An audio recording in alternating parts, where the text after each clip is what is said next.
നല്ല സിമ്പിളായിട്ട് ഉണ്ടാക്കാൻ പറ്റുന്ന സൂപ്പർ ടേസ്റ്റുള്ള ചിക്കൻ കറി നോക്കിയാലോ. ആദ്യം ഇതിലേക്ക് വേണ്ടി ഒരു 1/2 കിലോ ചിക്കൻ എടുത്ത് ഉപ്പ്, മഞ്ഞൾപ്പൊടി, മുളക് പൊടി എന്നിവ നല്ലതുപോലെ തിരുമ്മി പിടിപ്പിച്ച് ആദ്യം തന്നെ വെക്കുക. എന്നിട്ടൊരു ചട്ടി എടുത്ത് അതിലേക്ക് കുറച്ച് വെളിച്ചെണ്ണ ഒഴിച്ച് ഈ ചിക്കനെ അതിലിട്ട് കൊടുത്ത് നല്ലതുപോലെ ഒന്ന് ഷാലോ ഫ്രൈ ചെയ്തെടുക്കുക.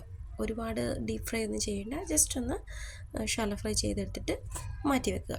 എന്നിട്ട് ഈ സെയിം ചട്ടിയിലേക്ക് തന്നെ കുറച്ച് വെളിച്ചെണ്ണ ഒഴിച്ച് അരിഞ്ഞു വെച്ചിരിക്കുന്ന സവാള ഇട്ട് കൊടുക്കാം. സവാള നല്ല രീതിക്കൊന്ന് വാടി കെട്ടി കഴിയുമ്പോൾ അതിലേക്ക് ചതച്ച് വെച്ചിരിക്കുന്ന ഇഞ്ചി, വെളുത്തുള്ളി എന്നിവ ചേർത്ത് കൊടുക്കുക. ആവശ്യത്തിനുള്ള ഉപ്പും ചേർത്ത് നല്ല രീതിക്ക് ഇളക്കി ഒന്ന് ബ്രൗൺ നിറമാകുന്നത് വരെ വാട്ടിയെടുക്കുക. കൂടെ തന്നെ അരിഞ്ഞു വെച്ചിരിക്കുന്ന പച്ചമുളക്, കറിവേപ്പില എന്നിവയും ചേർത്ത് കൊടുക്കാവുന്നതാണ്. ഈ മിശ്രിതം നല്ല രീതിക്കൊന്ന് വെന്ത് വരുമ്പോൾ അതിലേക്ക് ആവശ്യമായിട്ടുള്ള പൊടികൾ നമുക്ക് ചേർത്ത് കൊടുക്കാവുന്നതാണ്. അതിന് വേണ്ടിയിട്ട് പൊടി ആദ്യം നമുക്കൊന്ന് ചൂടാക്കിയെടുക്കണം. സെപ്പറേറ്റ് ആയിട്ടാണ് ചൂടാക്കിയെടുക്കുന്നത്. അപ്പോൾ തന്നെ കറിക്ക് നല്ലൊരു ടേസ്റ്റാണ്. കാരണം ഈ വാടി വരുന്ന ഉള്ളിലേക്കൊക്കെ ഇടുമ്പോൾ പൊടിയുടെ പച്ചമണം വേഗം മാറി കിട്ടത്തൊന്നുമില്ല. പക്ഷെ നമ്മൾ സെപ്പറേറ്റ് ആയിട്ട് ചൂടാക്കുകയാണെങ്കിൽ പച്ചമണമൊക്കെ നല്ല രീതിക്ക് മാറി കറിക്ക് നല്ല അടിപൊളി ടേസ്റ്റ് കിട്ടും. അപ്പോൾ അതിലേക്ക് വേണ്ടിയിട്ട് വേറൊരു ചെറിയ പാനോ എന്തെങ്കിലും എടുക്കുക. എന്നിട്ട് ആ പാനിലേക്ക് നമുക്ക് 1/2 ടീസ്പൂൺ മഞ്ഞൾപ്പൊടി, 2 ടീസ്പൂൺ മുളക് പൊടി എടുക്കുന്നുണ്ട്. ഈ മുളക് പൊടി എത്രയാണോ എടുക്കുന്നത് അതിനേക്കഴിഞ്ഞും 1/2 ടീസ്പൂൺ കൂടുതൽ എപ്പോഴും മല്ലിപ്പൊടി എടുക്കാൻ ശ്രമിക്കണം. അങ്ങനെ എടുക്കുമ്പോൾ എരിവ് കുത്തുണ്ടാകത്തില്ല. അതുകൊണ്ട് തന്നെ 2.5 ടീസ്പൂൺ മല്ലിപ്പൊടി എടുക്കുന്നുണ്ട്.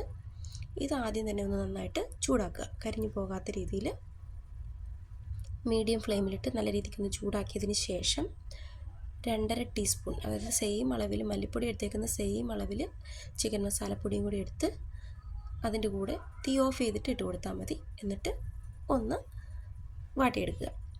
ഈ സംഭവം നമുക്കെടുത്ത് മാറ്റി വെക്കാം. അപ്പുറത്ത് നമ്മുടെ വെന്തുകൊണ്ടിരിക്കുന്ന സവാള മിശ്രിതത്തിലേക്ക് ഈ ചൂടാക്കിയ പൊടികൾ ചേർത്ത് കൊടുത്ത് വീണ്ടും നല്ല രീതിക്ക് ഇളക്കി ഒന്ന് യോജിപ്പിക്കുക.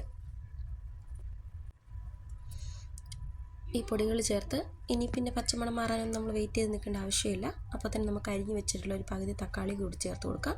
തക്കാളി ചേർത്തതിന് ശേഷം ഒരു 1/2 കപ്പ് അല്ലെങ്കിൽ 1/4 കപ്പ് വെള്ളം ചേർത്ത് കൊടുക്കുക. എന്നിട്ട് ഒന്നുകൂടി ഇളക്കി അതൊന്ന് വേവിക്കാനായിട്ട് വെക്കുക.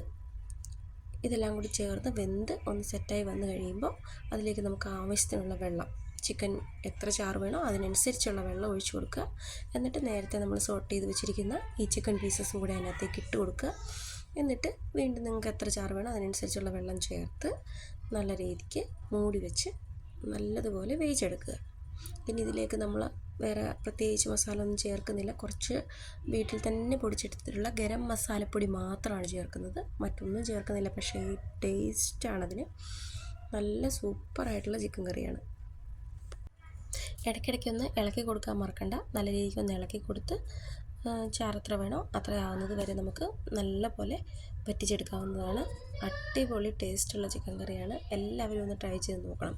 നമ്മൾ സെപ്പറേറ്റ് ആയിട്ട് പൊടികളൊക്കെ വറക്കുന്നതുകൊണ്ട് തന്നെ ഈ ചിക്കൻ കറിക്ക് നല്ലൊരു ടേസ്റ്റാണ്. അതുപോലെ തന്നെ ചിക്കൻ ആദ്യം നമ്മളൊന്ന് സോട്ട് ചെയ്ത് എടുത്തേക്കുന്നത് കൊണ്ടുകൂടി അതിനകത്ത് ജ്യൂസൊന്നും ഇറങ്ങിപ്പോകാതെ നല്ല അടിപൊളിയായിട്ടുള്ള ചിക്കൻ കറിയാണ്.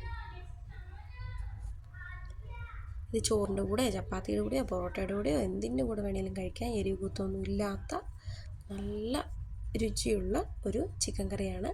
അപ്പോൾ അതെല്ലാവരും ഒന്ന് ട്രൈ ചെയ്ത് നോക്കാൻ മറക്കണ്ട കേട്ടോ. ഒന്ന് ഫൈനലൈസ് ചെയ്യുന്നതിന് വേണ്ടി കുറച്ച് കറിവേപ്പില കൂടി ചേർത്ത് ഇളക്കി വാങ്ങിയാൽ അടിപൊളി ചിക്കൻ കറി റെഡി ആയിട്ടുണ്ട്. സൂപ്പറായിട്ടുള്ള ഈ ചിക്കൻ കറി കൂട്ടി നമുക്ക് സ്വല്പം ചോറങ്ങ് കഴിക്കാം. എന്താ ഞാനിവിടെ ചിക്കൻ കറി എടുത്തിട്ടുണ്ട്. ഒപ്പം തന്നെ കുറച്ച് ക്യാബേജ് തോരനും കൂടി എടുത്തിട്ടുണ്ട്. ചാറൊക്കെ കുറുകിയിട്ടുള്ള ചിക്കൻ കറിയാണ്. സൂപ്പറാണ്.